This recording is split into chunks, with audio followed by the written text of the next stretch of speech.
नमस्कार मित्रों, मैं हूं डॉक्टर हरिनिवास। चैनल का नाम है संस्कृत साहित्य एवं संस्कृति।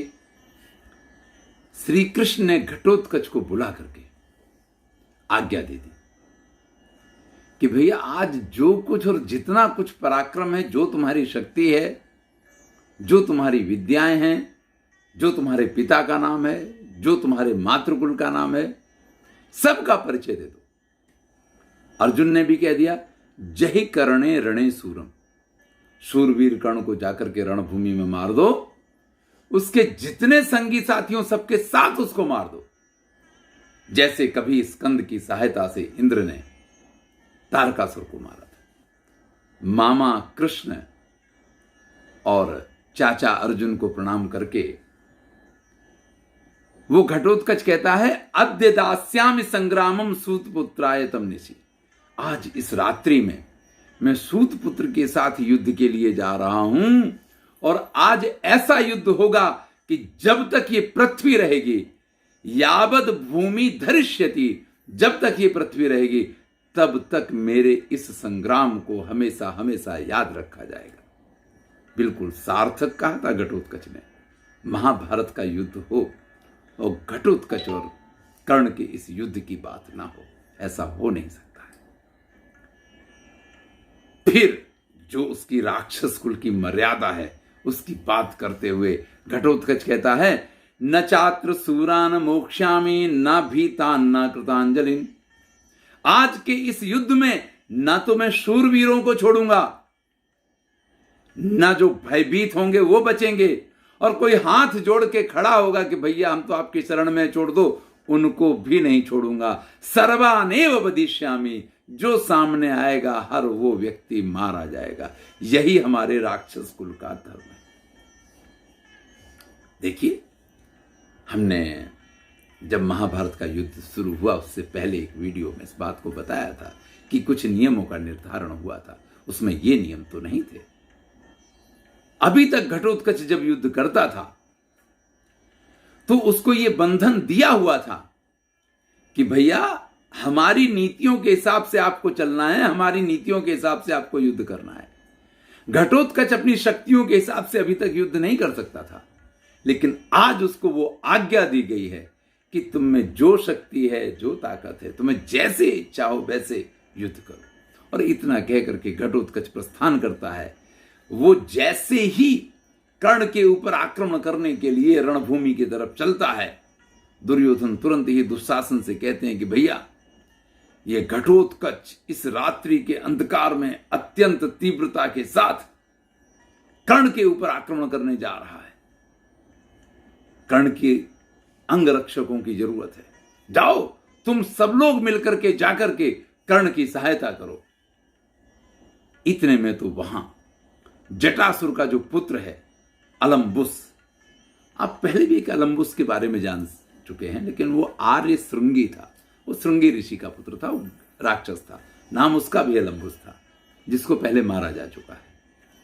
आज जो अलम्बुस आया ये जटासुर नाम के राक्षस का बेटा है। अगर आपने पूरी कथा सुनी है तो जटासुर को भीम ने मारा था, तो उसको वो वैर याद है कि मेरे पिता को इस भीमसेन ने मारा था, उसका बदला मुझे लेना है। तो दुर्योधन के पास आकर के कहता है, मेरे पिता जटासुर थे, वो अपनी राक्षस कुल के अग्रणी थे, नेता थे, उनके मुखिया थे।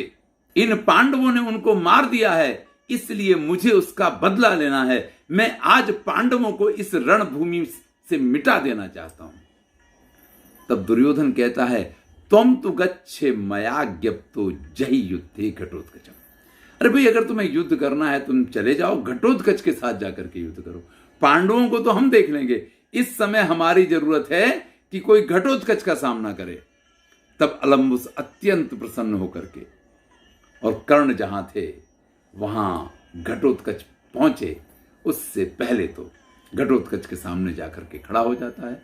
और घटोत्कच जो कर्ण से युद्ध करने के लिए गए थे, उनका युद्ध अलम्बुस के साथ शुरू हो जाता है। घटोत्कच को इस समय जो आज्ञा दी गई है, उस आज्ञा के अनुसार वो किसी भी चीज को सहन करने की स्थिति में नहीं है। उसने तुरंत ही अलम्बुस के रथ, घोड़े, हाथी, सूत, तिलसस तस्य, तिल तिल के, जैसे तिल छोटा सा होता है ना, इतने बड़े बड़े टुकड़े कर डाले।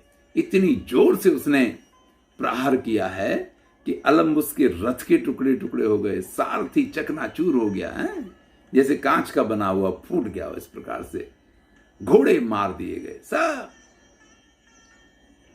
अब जब ना रथ है, ना घोड़े हैं, ना सारथी हैं, तो वो अलम्बुस कूद करके अपने घूसे का प्रहार घटोत्कच के ऊपर करता है। अलम्बुस का घूसा लगते ही घटोत्कच अपनी जगह पे जैसे पृथ्वी हिल जाए ना, भूकंप आ जाए, इस प्रकार से कांप उठता है। लेकिन फिर घटोत्कच भी लात घूसा कमर मध्य चटकना मुख भंजनम, उसी पे आ जाते हैं। वो भी अपने रथ से कूद करके और उसी प्रकार से मुष्टि प्रहार करता है। अब दोनों के बीच में द्वंद्व युद्ध शुरू हो जाता है। द्वंद्व युद्ध तो चल ही रहा था, मल्ल युद्ध शुरू हो जाता है। किसमें कितनी ताकत है, दाव पेच, एक तरफ भीमसेन का पुत्र है और एक तरफ जटासुर का पुत्र है। दोनों के बीच में भयंकर मल्ल युद्ध होता है। घटोत्कच उसको उठा करके पृथ्वी पे पटक देता है और उसकी छाती पे चढ़ जाता है। लेकिन अलम्बुस भी किसी भी तरह खुद को छुड़ा करके और घटोत्कच को बड़ी जोर से पछाड़ देता है। अलम्बुसोपि विक्षिप्य समुक्षिप्य च राक्षसम, खुद को बचा करके और घटोत्कच को पूरे को उठा करके और अत्यंत क्रोध के साथ पृथ्वी के ऊपर पटक देता है। दोनों के बीच के इस भयंकर युद्ध को देख करके उस रात्रि में इस प्रकार का कोलाहल मच गया है कि जैसे दो मदमत्त हाथी एक दूसरे के साथ लड़ रहे हो। फिर तो माया का प्रयोग शुरू हो गया। एक समुद्र बनता है तो दूसरा अग्नि बनता है, एक सर्प बनता है तो दूसरा गरुड़ बन जाता है, एक हाथी बनता है तो दूसरा सिंह बन जाता है। इस प्रकार से उन दोनों के बीच में माया युद्ध, द्वंद्व युद्ध, मल्ल युद्ध जो कुछ हुआ। लेकिन घटोत्कच को तो कर्ण के साथ युद्ध करना है, इसलिए वो इस अलम्बुस को मारने का निर्णय करता है। उत्पपात भृशम क्रुद्धा शेन वन निपपाता, ऊपर की तरफ उछलता है और जैसे कोई बाज पक्षी किसी के ऊपर झपट्टा मारे, इस प्रकार से झपट्टा मार के और उस अलम्बुस को पृथ्वी पे उठा करके चारों तरफ घुमा करके पटक देता है। यहां बहुत सुंदर उपमा दी है, मयम विष्णु रिवाहवे, जैसे विष्णु ने मयासुर का संहार किया था, उसी प्रकार से उसने उसको पृथ्वी पे पटक के और उसके बालों को एक हाथ से पकड़ के तलवार से उसके सिर को काट दिया है। और फिर उसका वो कटा हुआ सिर लेकर के दुर्योधन के पास जाता है। सिरस्यापि संगृह्य केशेषु रुधिरोक्षितम, उसमें से खून टपकता जा रहा, उस मस्तक को ले जाकर के दुर्योधन के रथ पे रख देता है और फिर हंसते हुए उनसे कहता है, राजा के पास जिसको अपने धर्म अर्थ काम की चिंता हो, उसको राजा के पास, किसी स्त्री के पास और ब्राह्मण के पास खाली हाथ नहीं जाना चाहिए। इसलिए मैं आपके लिए ये एक सुंदर भेंट लेकर के आया हूं। ये आपको बड़ा अभिमान था इसके ऊपर, ये तो यहां आ गया है। अब जल्दी ही कर्ण को भी इसी प्रकार से आपके सम्मुख प्रस्तुत करूंगा। इतना दुर्योधन से कह करके फिर वो घटोत्कच कर्ण के सामने जाकर के पहुंच जाता है। आज का दिन कर्ण के पराक्रम का दिन है। घटोत्कच जैसा भयंकर योद्धा, जिसको ये आज्ञा दे दी गई है कि आप अपनी राक्षसी माया का जैसा चाहें वैसा प्रयोग करें, अपनी शक्तियों का जैसा चाहें वैसा प्रयोग करें, आपको जो करना है वो करें, सिर्फ और सिर्फ कर्ण को आपको परास्त करना है। वो घटोत्कच अपने विशाल काय रथ पे बैठ करके, देखिए सबके रथ में 4 घोड़े लगे होते हैं, किसी के में 2 घोड़े लगे होते हैं, अरे अधिक से अधिक 8 घोड़ों वाले रथ का वर्णन पाया जाता है। लेकिन यहां तो जैसे रावण का रथ था, इस प्रकार का विशाल काय रथ है, जिसमें 1-2 नहीं, 10, 20, 50 नहीं, 100 जितने गधे जुते हुए हैं। खच्चर प्रकार के घोड़े जुटे हुए हैं और सारथी उसको चला रहा है। ऐसे विशाल काय रथ पे बैठ करके घटोत्कच रणभूमि में प्रवेश करता है, भयंकर गर्जना कर रहा है। पहले भी हमने सुना जब श्री कृष्ण और अर्जुन अपने अपने शंखों का नाद करते थे तो घोड़े और हाथी वगैरह जो वहां हैं उनका मलमूत्र निकल जाता। उसी प्रकार की गर्जना घटोत्कच ने यहां की है। मायायाम तु ग्रहीणायाम अरसाच्य घटोत्कचा विसर्ज सरान घोरान सूत पुत्रम त आविशन। रणभूमि में पहुंचने के साथ ही अपने उसी मायावी स्वरूप के साथ में, सामान्य रूप से अभी तक घटोत्कच जब युद्ध करने आता है तो ऐसा रथ उसका नहीं होता है और ऐसा रथ कहीं वहां पार्किंग करके भी नहीं रखा हुआ था। लेकिन अगर मुझे चलना है और मेरे हिसाब से चलना है, अगर मुझे वो परमिशन है तो फिर मेरा रथ तो ऐसा होगा। उसी मायावी रथ पे बैठा हुआ घटोत्कच कर्ण के ऊपर बाणों का प्रहार शुरू करता है। सूत पुत्रस्तु संक्रुद्धो लघुहस्त प्रतापवान। लेकिन आज कर्ण ने, उनको वो दुर्योधन वाली बूटी मिल गई है, वो जो उन्होंने कह दिया था कि अगर आपको हमारा परित्याग नहीं करना है तो अपनी शक्ति के अनुसार युद्ध कीजिए। वो कर्ण घटोत्कच को ऐसे 10 बाण मारता है कि घटोत्कच कांप उठता है। कांपा हुआ वो घटोत्कच अपने हाथ में 1000 सिराएं हैं जिसमें इस प्रकार के इस चक्र को धारण करता है। 1000 अरा बनी हुई है उसमें। ऐसे चक्र को धारण करके, भाई जैसा घटोत्कच का विशाल स्वरूप है, वो कर्ण के ऊपर उस चक्र को छोड़ देता है। कर्ण उस चक्र को अपने बाणों से छिन्न भिन्न करके पृथ्वी पे गिरा देते हैं। बहुत सुंदर उपमा यहां महर्षि वेदव्यास देते हैं। अभाग्यस्येव संकल्पः तन अमोघ अपतत भुवि। जैसे कोई दुर्भाग्यशाली हो, वो जब कोई संकल्प करता है, जब कुछ करने की इच्छा करता है, उसका संकल्प कभी पूर्ण नहीं होता है दुर्भाग्यशाली का। उसी प्रकार से घटोत्कच के द्वारा ये चलाया गया चक्र जो है निरर्थक होकर के पृथ्वी पे गिर गया है। उस चक्र को निरर्थक हुआ देख करके घटोत्कच विशालकाय गदा का प्रहार कर्ण के ऊपर करता है। लेकिन कर्ण उस गदा के टुकड़े टुकड़े करके उसको पृथ्वी पे गिरा देता है। फिर तो मायावी वो घटोत्कच माया करने लग जाता है, आकाश में उड़ जाता है और फिर आकाश में से वृक्षों की, पत्थरों की, इन सब की वर्षा शुरू कर देता है। इधर कर्ण उसके रथ के घोड़ों को, सारथियों को, सबको मार करके खत्म कर देता है। जो माया से बना हुआ वो रथ था वो माया में ही विलीन हो गया हो, इस प्रकार से उसका पता ही नहीं चलता। ना हयान ना रथम तस्य ना ध्वजम ना घटोत्कचो। और फिर तो कर्ण ने ऐसी बाणों की वर्षा की है कि ना उसके घोड़े दिखते हैं, ना उसका रथ दिखता है, ना सारथी दिखता है, ना घटोत्कच दिखाई देता है। सब कुछ एकदम से ढक गया है।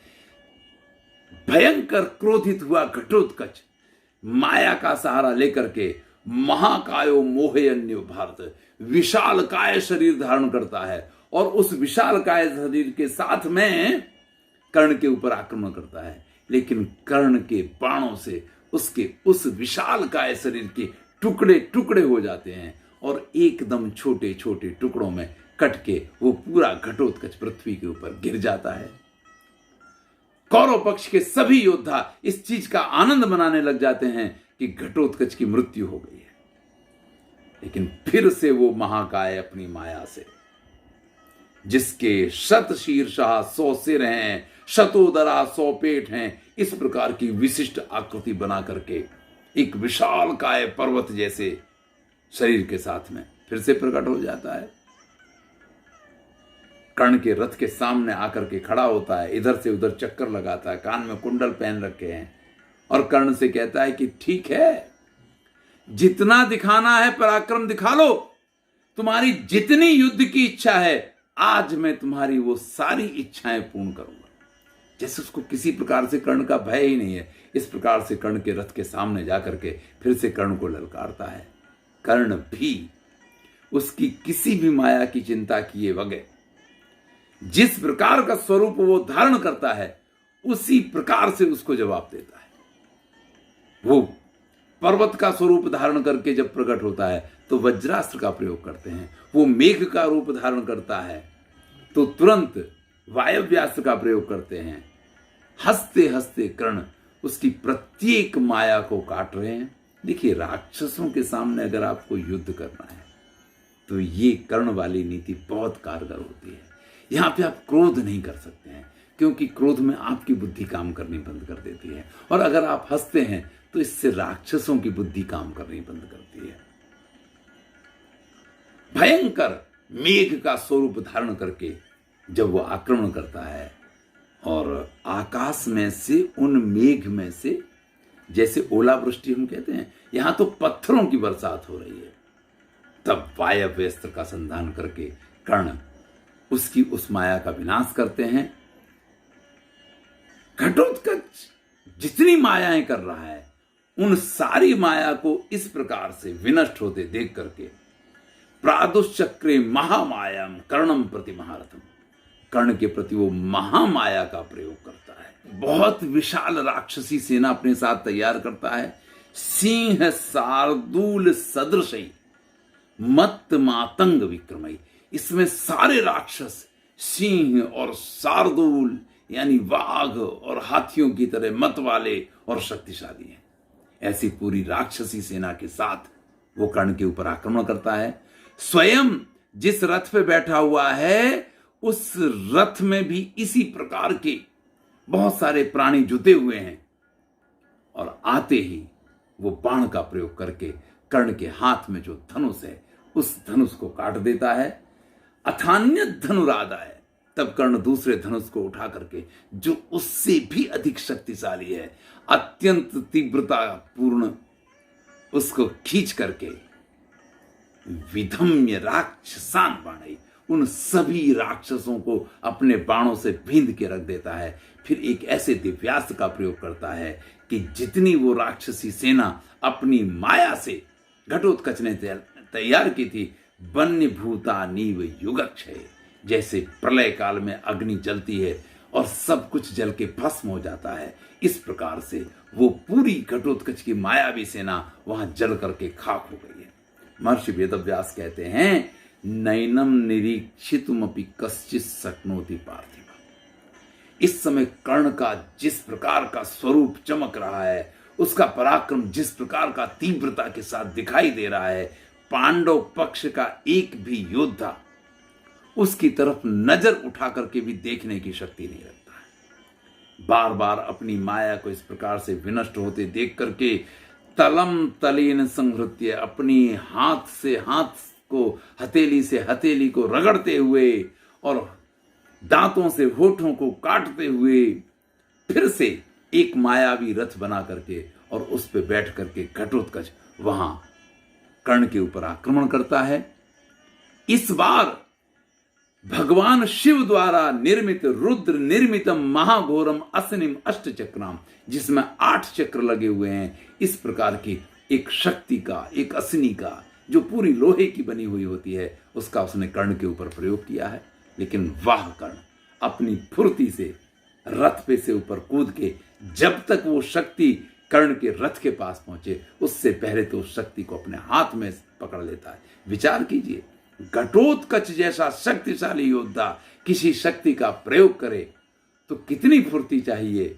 गोली की तरह आ रही होगी वो शक्ति, जिसको कर्ण ने उछल के हवा में अपने हाथ में पकड़ लिया है और वापस उस शक्ति का प्रयोग घटोत्कच के रथ के ऊपर किया है। और वो शक्ति सास्वसूत ध्वजम यानम भस्म कृत्वा महाप्रभा, वो इतनी तीव्र है कि उसने उस घटोत्कच के रथ को, उसके सारथी को, उसके घोड़ों को, उसके ध्वज को, सबको जला करके खाक कर दिया है और स्वयं पृथ्वी के अंदर प्रवेश कर गई है।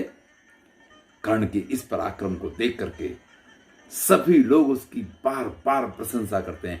इधर घटोत्कच फिर से अपनी माया का प्रयोग करते हुए कभी विशालकाय रूप धारण करता है, कभी अंगूठे जैसा छोटा हो जाता है, तरह तरह के अस्त्रों को छुप छुप करके सबके ऊपर फेंकता है और फिर एक ऐसी माया का प्रयोग करता है जिसमें आपको बहुत सारे घटोत्कच प्रकट हुए वहां दिखाई देते हैं। प्रत्येक योद्धा के साथ एक घटोत्कच युद्ध कर रहा है।